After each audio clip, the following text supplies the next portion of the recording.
नमस्कार साथियों, स्वागत करती हूं आप सभी का एक बार फिर से आपके अपने चैनल वेदांत लर्निंग पॉइंट पे। आज आप सभी के लिए डीएलएड सेकेंड ईयर के चौथे प्रश्न पत्र शालेय संस्कृति नेतृत्व एवं शिक्षक विकास की इसमें देखिए 5 इकाइयां हैं। आपकी पहली, दूसरी, तीसरी इकाई से 15 नंबर के प्रश्न पूछे जाते हैं और चौथी इकाई से 10 के और 5वीं से फिर 15 के प्रश्न आते हैं। आज हम सभी सारी इकाइयों के वस्तुनिष्ठ प्रश्न करने वाले हैं। चैनल पर नए हो तो सब्सक्राइब किए बिना मत जाइएगा। आइए शुरू करते हैं। पहला प्रश्न है, शिक्षा संघ एवं राज्य सरकारों दोनों का समवर्ती दायित्व है, किससे संबंधित है? ये भारतीय संविधान 42वां संशोधन से संबंधित है। विद्यालय किस प्रकार का संगठन है? औपचारिक। विद्यालय संगठन के मूलभूत सिद्धांत हैं लोच सिद्धांत, लोकतंत्रीय सिद्धांत, उपलब्ध साधनों के अधिकतम उपयोग का सिद्धांत और उपरोक्त सभी इसका आंसर। विद्यालय प्रशासन के कार्यों को बांटा जाता है, प्रशासकीय और नीति निर्धारण संबंधी कार्य। ए और बी, सी ऑप्शन सही हो जाएगा। आंगनबाड़ी और बालवाड़ी की शिक्षा कहलाती है पूर्व प्राथमिक। संगठन की विशेषता क्या नहीं है? तानाशाही नेतृत्व। कौन सी प्रक्रिया पाठ्य सहमति प्रक्रिया नहीं है? पाठ्य वस्तु के प्रयोग द्वारा सिद्ध करना, ऑप्शन नंबर डी। एक अध्यापक कक्षा कक्ष प्रक्रिया में कौन सी भूमिका निभाता है? उपयुक्त शिक्षण विधि का चयन, पाठ्य योजना बनाना, पाठ्यचर्या का क्रियान्वयन, उपयुक्त सभी, ऑप्शन नंबर डी सही रहेगा। सामान्य शिक्षा किस कक्षा तक प्रदाय की जाती है? 10वीं तक। माध्यमिक शिक्षा बोर्ड क्या करता है? परीक्षाओं का संचालन और मूल्यांकन पद्धतियों में सुधार करता है। अगला प्रश्न है, राज्य शिक्षक प्रशिक्षण मंडल मध्य प्रदेश भोपाल की स्थापना हुई, तो ये अप्रैल 1967 में हुई। विद्यालय संगठन का उद्देश्य है बालकों का सर्वांगीण विकास करना। ये सारे आंसर है, मैच कर लीजिएगा। और साथ ही साथ अगर कोई क्वेश्चन ऐसा लगे कि इसमें डाउट है तो उसे गूगल पे सर्च कर लीजिएगा। सीरीज में क्या होता है, कभी कभार मिसप्रिंट भी हो जाता है। चलते हैं अगली इकाई की तरफ। अगली इकाई है शाला प्रभावशीलता और शालेय मानदंड। पहला प्रश्न है, एक सामान्य व्यक्ति अपने द्वारा कहे गए और किए गए कार्य की जानकारी कितना याद रखता है? मात्र 90%। हम संप्रेषण प्रक्रिया क्यों करते हैं? परिवेश से अंतःक्रिया के लिए, विचारों के निर्माण के लिए, शिक्षक की बात विद्यार्थियों तक पहुंचाने के लिए। उपयुक्त सभी इसका आंसर होगा, ऑप्शन नंबर डी। अनुकूल अधिगम परिवेश कब होगा? इसमें भी उपरोक्त सभी आ जाएगा। एक अच्छे कक्षा कक्ष में क्या नहीं होना चाहिए? कक्षा व्यवस्था में बार बार परिवर्तन नहीं होना चाहिए। एक अच्छी गतिविधि की विशेषता है अनुभव और चिंतन के अवसर, विद्यार्थियों की सहभागिता और सक्रियता। ए बी इसका आंसर है, दोनों सही हैं। सी इसका ऑप्शन सही रहेगा। अध्यापन अधिगम का उद्देश्य है अभिवृत्तियों का विकास। किसी शाला का प्रबंधक क्या नहीं करता? सभी कार्यों को स्वयं करने की जिम्मेदारी। कार्य सारे इसके बटे हुए होते हैं। बहुस्तरीय शिक्षण की योजना बनाते समय शिक्षक को क्या क्या ध्यान में रखना आवश्यक है? समय प्रबंधन, पाठ्य वस्तु का प्रबंधन, शिक्षण विधा प्रबंधन। उपरोक्त सभी इसका आंसर हो जाएगा। विद्यालय की सुधार प्रक्रिया में कौन से सांस्कृतिक मापदंड उपयुक्त नहीं है? सहभागियों की तुलना, डी सही हो जाएगा। शिक्षा की प्रशासनिक क्रियाओं में सम्मिलित किया जाता है नियोजन व संगठन, निर्देशन, समन्वय एवं नियंत्रण, निर्णयन, रिपोर्टिंग व मूल्यांकन। डी इसका आंसर सही हो जाएगा। राष्ट्रीय शिक्षा नीति 1986 ने कॉमन कोर के किन राष्ट्रीय मूल्यों को स्थान दिया? तो लोकतंत्र, धर्मनिरपेक्षता, पर्यावरण का संरक्षण एवं सीमित परिवार का महत्व। डी इसका आंसर सही हो जाएगा। अगला प्रश्न है, विद्यालय शिक्षा के क्षेत्र में भारत सरकार के कौन से संगठन संबद्ध हैं? तो केंद्रीय विद्यालय संगठन एवं नवोदय विद्यालय समिति नई दिल्ली, केंद्रीय माध्यमिक बोर्ड CBSE, NCERT एवं राष्ट्रीय मुक्त विद्यालय नई दिल्ली। उपरोक्त सभी इसका आंसर हो जाएगा। राष्ट्रीय प्रौढ़ शिक्षा संस्थान NIAE की स्थापना हुई है, ये 1991 में हुई है।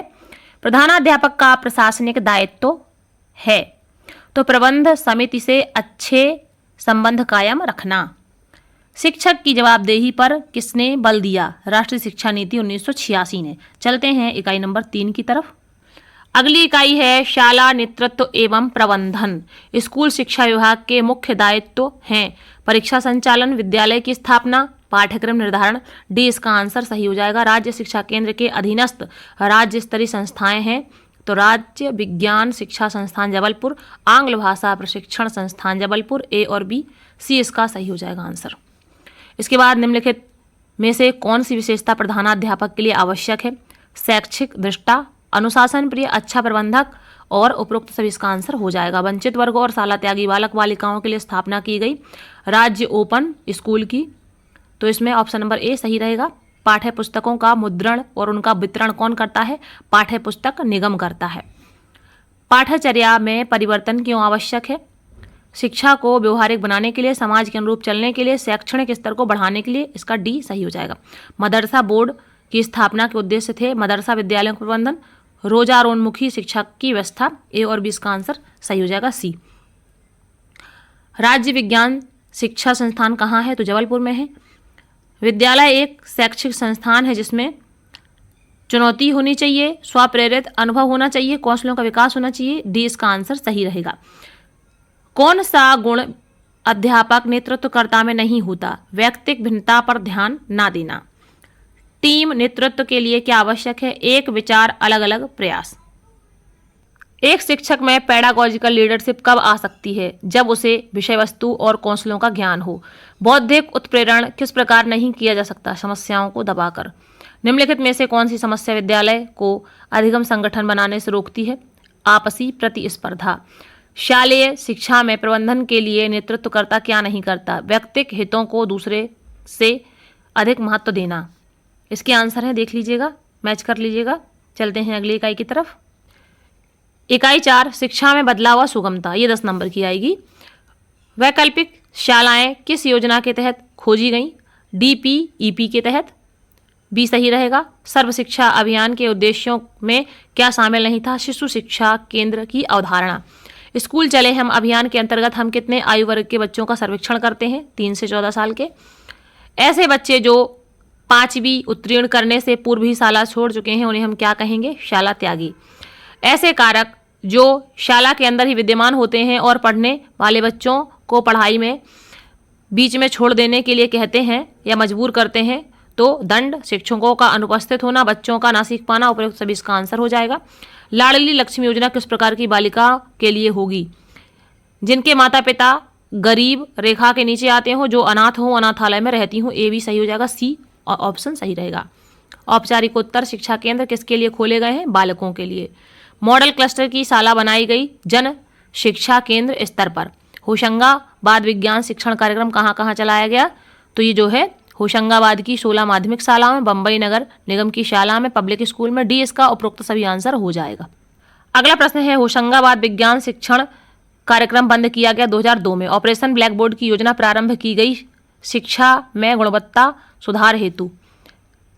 ऑपरेशन ब्लैक बोर्ड की स्थापना के उद्देश्य थे प्राथमिक विद्यालयों में शिक्षण उपकरण का उपलब्ध कराना। यहाँ पर ए सही हो जाएगा। चलते हैं अंतिम यूनिट की तरफ। अंतिम इकाई है इकाई 5, शिक्षक विकास की समझ। प्ले लिस्ट में जाके आप इस पेपर को सर्च करिएगा और वहाँ से बुक्स के नोट्स पढ़ लीजिएगा। बहुत ही इंपॉर्टेंट नोट्स हैं सारे। बालिका शिक्षा के बारे में दिया है, राष्ट्रीय शिक्षा नीति के बारे में दिया है लॉन्ग आंसर, उनको अच्छे से देखिएगा। इंपॉर्टेंट प्रश्न है, परीक्षा में पूछे जा सकते हैं। चलते हैं अगले प्रश्न की तरफ। शिक्षा परिषद प्राथमिक शिक्षा अधिनियम पारित किया गया तो सन 1926 में। बुनियादी शिक्षा का प्रमुख सिद्धांत है स्वावलंबी शिक्षा, सामाजिक शिक्षा, हस्तशिल्प की शिक्षा। उपरोक्त सभी इसका आंसर हो जाएगा डी। डॉक्टर FL मैप ने शिक्षक के गुणों में किन गुणों को स्थान दिया है? तो जीवन शक्ति, विद्वता, शुभचिंतन, और उपरोक्त सभी इसका आंसर हो जाएगा। प्रत्येक राज्य में एक शिक्षा परिषद की स्थापना की जाए, इसका चेयरमैन राज्य का शिक्षा मंत्री हो। यह सुझाव किसका था? राष्ट्रीय शिक्षा आयोग 1964 से 66, कोठारी आयोग भी इसको बोला जाता है। ऑपरेशन ब्लैक बोर्ड योजना कब लागू की गई? तो 1987-88 में। शिक्षा के राष्ट्रीय संस्थान SIE की स्थापना की योजना कब लागू की गई? 1963-64 में। शिक्षा आयोग 1964-66 ने शिक्षा के किस नवीन संरचना को सुझाव दिया? तो 10+2+3 यानी कि 10वीं, 12वीं और BA। 10+2+3 शिक्षा संरचना राष्ट्रीय समिति की नियुक्ति कब हुई? सितंबर 1972 में। बी सही हो जाएगा।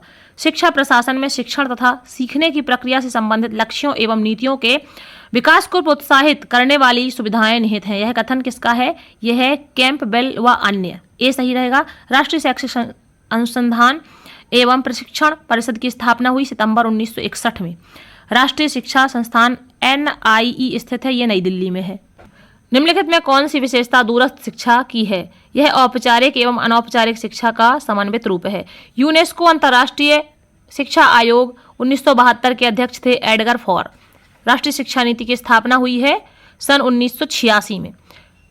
भारत में प्रौढ़ शिक्षा का क्रमबद्ध विकास कब प्रारंभ हुआ है? तो 1919 में। ये सारे आंसर है, मैच कर लीजिए। मिलते हैं रिक्त स्थानों की पूर्ति में। तब तक के लिए आप सभी का धन्यवाद। आप सभी का दिन शुभ हो।